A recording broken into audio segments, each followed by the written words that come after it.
पारू मालिकेच्या पुढच्या भागामध्ये आपल्याला पाहायला भेटते की पारूला हॉस्पिटलमध्ये घेऊन गेलेले असतात.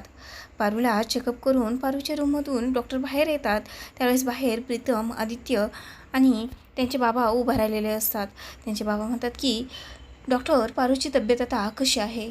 त्यावेळेस डॉक्टर म्हणतात त्यांच्या पूर्ण शरीरामध्ये विष भिनलेलं आहे, आता काहीच सांगू शकत नाही. त्यानंतर ते म्हणतात की तुम्हाला बाहेरचं डॉक्टर बोलवायचे, कुठलीही ट्रीटमेंट द्यायची, काहीही करायचे करा, पण आत्ता या क्षणाला आम्हाला पारूपेक्षा दुसरं काहीच महत्त्वाचं नाही आहे.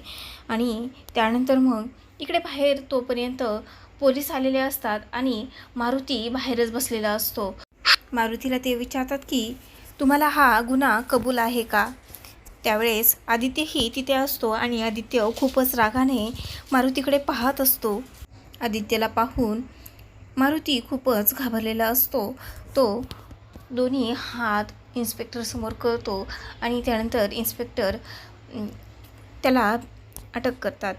तर त्यानंतर इकडे आपल्याला पाहायला भेटते की डॉक्टर पारूच्या रूमकडे धावत पळत निघालेले असतात. तेव्हा प्रीतम त्यांना विचारतो की डॉक्टर, नेमकं काय झालेलं आहे? त्यावेळेस डॉक्टर म्हणतात की पेशंटची कंडिशन एकदम खराब आहे, काहीही होऊ शकतं. आणि हे ऐकल्यानंतर ते सगळेच खूपच घाबरलेले असतात. ते खिडकीतून पाहत असतात की नेमकं पारू कशी आहे आणि तिच्यावरती काय उपचार सुरू आहेत ते, असं आपल्याला पाहायला भेटते. तसेच अपडेट्स पाहण्यासाठी चॅनलला सबस्क्राईब करा.